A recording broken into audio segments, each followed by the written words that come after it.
entire headline discussion is about oxygen.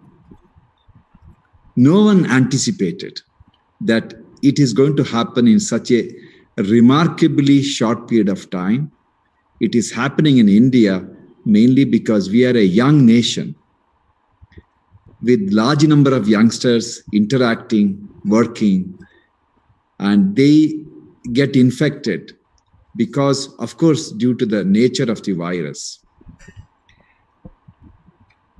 I'm sure with the industries and the government intervention, in the next few weeks, we will be able to sort out the problem of oxygen. I'm concerned, I'm sad, I'm apprehensive, but I'm not worried because I know that the industries of this country will wake up to address this reality. But I'm having sleepless night for the next headline. From PPE and ventilator, we shifted to oxygen. And the next headline in the next few weeks, once the oxygen problem is solved, is going to be patients are dying in ICU because there are no nurses and doctors to take care of the patients. And this is going to happen. I have no doubt about it. Now, I'll explain to you why this is going to happen. We are testing about 3.5 lakh people for every patient who's tested positive. There are minimum of 5 to 10 people who are positive, but they are not tested. That means we are talking about at least over 15 to 20 lakh people who are getting infected every day in our large country. Statistically, 5% of the positive patients need ICU bed, irrespective of their age. That means we need to have at least 80,000 ICU beds daily, new ICU beds daily.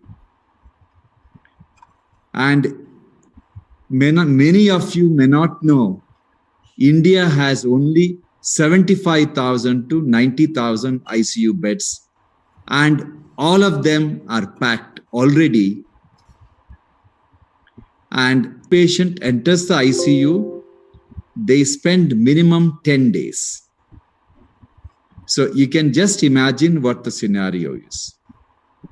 Now, what we need to do? We need to create at least 5 lakh additional ICU beds in the next few weeks. Unfortunately, beds do not treat patients. We need nurses, doctors, and paramedics in that order. Government hospitals across the country had a shortage of 78% of medical specialists. Now, we need to produce at least 2 lakh nurses and at least 1.5 lakh doctors in the next few weeks for the next 1 year, because current pandemic is likely to last for about 4 to 5 months. And then we should be prepared for the third wave. How it is possible? We have about 220,000 nurses working, who have finished their 3-year GNM or 4-year of BSc in various nursing schools and colleges across the country, who are preparing in the library for their exam, which should happen in the next few weeks. If the Ministry of Health, along with Indian Nursing Council, take the approach of drafting for the armed forces when there is an impending war with the enemy country. We should approach this with the same idea.